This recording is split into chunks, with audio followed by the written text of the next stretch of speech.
Hello everyone and welcome back to my channel Simply शूपू। तो video के title से आप समझ ही गए होंगे कि मैं अपना इंग्लिश स्ट्रैटेजी बताने वाली हूँ जो मैंने फॉलो किया था बैंकिंग एग्ज़ाम्स के लिए। तो उससे पहले वीडियो की ऑथेंटिसिटी के लिए और थोड़ा सा शो ऑफ मारने के लिए मैं अपना इंग्लिश का स्कोर कार्ड दिखा देती हूँ, प्रीलिम्स के जो मेरे मार्क्स आए थे, क्योंकि इस वीडियो में मैं प्रीलिम्स का स्ट्रैटेजी ही बताने वाली हूँ। तो मेरे मार्क्स दिखा देती हूँ मैं पहले।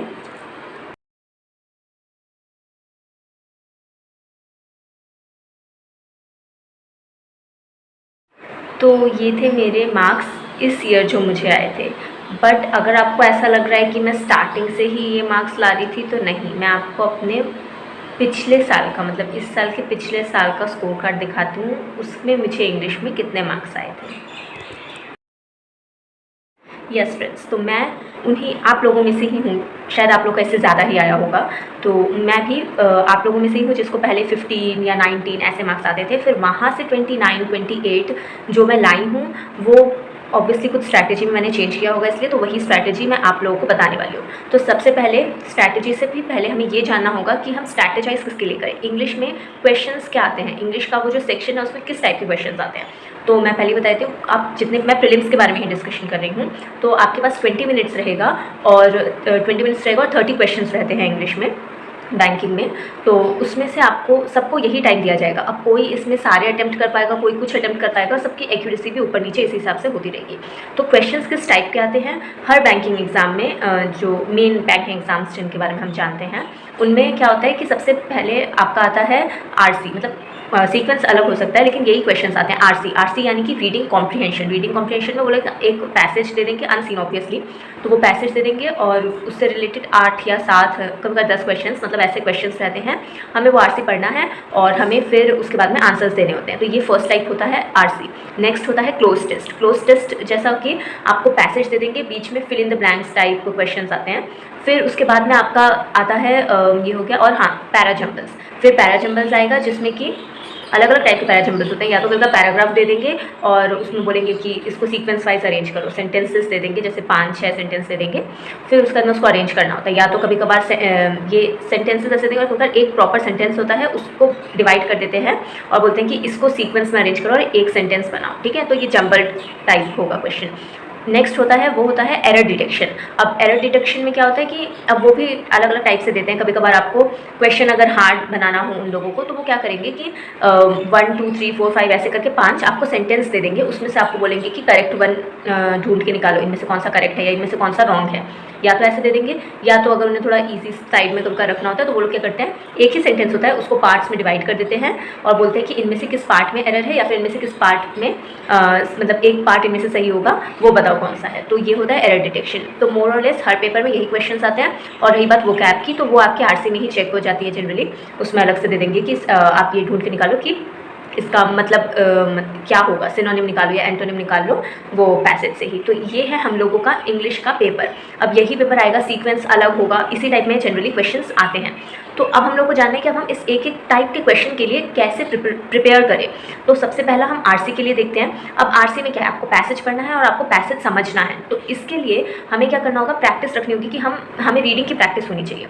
टाइम 20 मिनट्स है, 20 मिनट्स में हमें पूरे 30 क्वेश्चंस करने हैं, ठीक है। मतलब जितना भी हमें आता हो मैक्सिमम लेते हैं, तो 30 क्वेश्चंस करने हैं। तो हमें अगर हैबिट नहीं होगी, हमारी स्पीड नहीं होगी, तो वो कभी नहीं होगा। तो हम स्पीड कैसे बढ़ाएं, स्पीड बढ़ाने के लिए हम क्या कर सकते हैं, हम एडिटोरियल रीड कर सकते हैं। आप जिस भी टीचर को फॉलो करते हो, आप बस एक बार हिंदू एडिटोरियल ऐसे करके लिख दोगे यूट्यूब में, तो ऑलमोस्ट सारे के सारे टीचर्स जो भी इंग्लिश पढ़ाते होंगे वो लोग पढ़ाते हैं। तो आप अपने टीचर से हिंदू एडिटोरियल पढ़ सकते हैं और फिर उसके बाद में हिंदू एडिटोरियल या तो वो समझाएं, आप समझें, या तो आप खुद ही रीड करें। और जब आप हमेशा रीड करेंगे तो उसमें कुछ ऐसे वर्ड्स आते हैं कि वो वर्ड आपको एग्जाम में भी कॉमन मिलेंगे। तो जो वहाँ पे हार्ड वर्ड्स हो या जो डिफिकल्ट वर्ड्स हो, मतलब तो वो वाले वर्ड्स आप या तो नोट करके रख लें, या तो जब आपको वो वर्ड आ रहा है आप उसी को सर्च कर लें कि इसका मीनिंग क्या है। ऐसे 2-3 बार अगर आपको वही वर्ड आता रहेगा, आप सर्च करते रहेंगे, तो फिर आपको वो वर्ड याद हो जाएगा, मोर और लेस उसका मीनिंग समझ में आने लगेगा। क्योंकि इससे हम लोग का क्या हो जाएगा, वो कैप भी रेडी हो जाएगा और रीडिंग की हैबिट भी हो जाएगी। अगर आप रेगुलरली रीड करेंगे तो आपकी फ्लुएंसी हो जाएगी इतनी कि आप आराम से रीड कर सकें। तो ये होगा, आप एडिटोरियल हमेशा रीड करें। उसके बाद में हम लोगों का आरसी हो गया, इससे आरसी हो गया क्लोज टेस्ट भी, क्योंकि क्लोज टेस्ट में क्या होता है, पैसेज दिए जाते हैं, फिल इन द ब्लैंक्स रहते हैं और वो वर्ड का आपका प्रिपरेशन हो जाएगा। वैसे उतना भी हार्ड नहीं देते हैं, बट स्टिल आप अगर एडिटोरियल रीड करेंगे, खुद से भी रीड कर सकते हैं और तो फिर हो जाएगा। तो ये हो गया आरसी और क्लोज टेस्ट के लिए हमारा प्रिपरेशन। उसके बाद में होगा एरर डिटेक्शन। तो एरर डिटेक्शन क्या है, उसमें आपको ग्रामेटिकल एरर्स ढूंढने होंगे, स्पेलिंग मिस्टेक्स ढूंढने होंगे। अब स्पेलिंग मिस्टेक्स आपको ऐसे पता चलेंगे, उतने भी हार्ड वर्ड्स आते नहीं है, नॉर्मल वर्ड्स आते हैं, बट स्टिल कॉमन वर्ड्स आते हैं बहुत ज़्यादा, और वो आप एडिटोरियल रीड करेंगे तो उसमें स्पेलिंग आप देख ही लेंगे, तो उससे हो ही जाएगा। और ग्रामर के लिए आपको ग्रामर के लिए क्या करना था, हाँ, ग्रामर के लिए आपको 120 रूल्स ऑफ ग्रामर पढ़ना होगा, सॉरी, आपको 120 रूल्स ऑफ ग्रामर पढ़ना होगा। वो यूट्यूब में अवेलेबल है।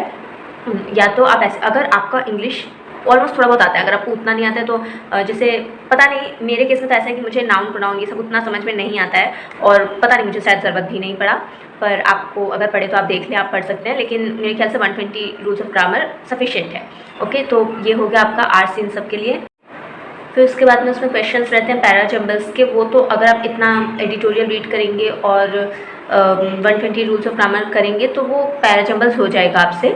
अब आपने सारे टाइप के लिए प्रिपरेशन तो कर ली, और हाँ, इंग्लिश क्लास आप जिनसे भी पढ़ते हैं उनसे रेगुलर इंग्लिश क्लासेस करें, तो इससे क्या होगा कि आपका इंग्लिश पढ़ना तो हो गया, अब पढ़ने से सिर्फ नहीं होगा, आपको उसको एग्ज़ाम में यूज़ करना भी आना चाहिए। तो उसके लिए आप कैसे हैबिचुअल होंगे, आपको सेक्शनल टेस्ट देने होंगे, या तो आप पूरा एक मॉक टेस्ट दे दो, या तो फिर आप सेक्शनल टेस्ट दे दो इंग्लिश के लिए। अगर आप पूरा मॉक टेस्ट दोगे तो उसमें इंग्लिश सेक्शन होगा ही, सिर्फ आरआरबी क्लर्क और आरआरबी पीओ के प्री में तो इंग्लिश होता नहीं है, तो उसके मॉक में नहीं होगा, बाकी सबके मॉक में अवेलेबल होगा। या तो आप अलग से इंग्लिश का सेक्शनल दे सकते हैं, उसमें भी 20 मिनट्स रहेगा। और आपको क्या है ना कि हैबिट होनी चाहिए कि लिमिटेड टाइम में आपको कैसे क्वेश्चन करना है, आपको वहाँ पे जाके ऐसा मतलब टेंशन में नहीं आना है कि यार इतना कम टाइम में कैसे होगा। तो ये था स्ट्रैटेजी। अब देखो, सच्ची बताऊँ तो आप हो सकता है कि बहुत लोगों का स्ट्रैटेजी ऐसे देखते रहे, लेकिन फिर क्या होगा, at the end of the day आपके पास बेस्ट स्ट्रैटेजी होगी, लेकिन बेस्ट टाइम नहीं बचेगा पढ़ने के लिए। तो आप पढ़ना चालू कीजिए। आप जैसे पढ़ना चालू करेंगे, हो सकता है कि आपको मेरी स्ट्रैटेजी काम ना आए या किसी और इंसान की स्ट्रैटेजी काम ना आए, आप अपने हिसाब से अपनी स्ट्रैटेजी बना सकते हैं। तो इससे मोर और लेस आपको आइडिया हो गया होगा कि क्या क्वेश्चन आते हैं और कैसे पढ़ना है। और मैं इंग्लिश में फॉलो करती थी निमिषा मैम को, आप लोग कर सकते हैं, या आप लोग जिन भी टीचर को फॉलो करते हैं आप उनको भी फॉलो करना कंटिन्यू कर सकते हैं। आपको इंग्लिश को एज अ स्कोरिंग सब्जेक्ट लेना है, आपको इसको एज अ बर्डन नहीं लेना है। इंग्लिश सच में बहुत स्कोरिंग है, जैसे कि आप मैथ्स रीजनिंग आप बहुत बार प्रैक्टिस करते हैं, वैसे ही आपको इंग्लिश को भी इनफ टाइम देना है, डेली पढ़ना है, तभी इंग्लिश में मार्क्स अच्छे हो पाएंगे। इंग्लिश में जो मैंने रीडिंग करने के लिए आप लोगों को कहा है वो एडिटोरियल, तो वो आप एडिटोरियल या न्यूज़पेपर ये सब रीड करें तो काम आएगा। अगर आपको लग रहा है कि आप स्टोरी बुक पढ़ लेंगे तो काम आएगा, तो मुझे नहीं लगता वो काम आएगा, क्योंकि आपको जो एग्ज़ाम हॉल में जो लैंग्वेज आएगी और जो आप पढ़ रहे हैं वो मैच होनी चाहिए। स्टोरी बुक का उतना नहीं भी मैच हो सकता है, लेकिन अगर आप आरसी के लिए पढ़ रहे हैं या इन सब के लिए, तो फिर हिंदू एडिटोरियल और न्यूज़पेपर जो भी आप पढ़ते हो उसके वर्ड्स मैच होंगे। तो आप क्या पढ़ रहे हैं वो एग्ज़ाम में कॉमन आए, तभी आपको एग्ज़ाम में भी कॉन्फिडेंस आएगा। तो स्टोरी बुक एंड ऑल से मुझे नहीं लगता कि फ़ायदा होगा, बाकी आपकी मर्ज़ी। So thank you very much for watching this video.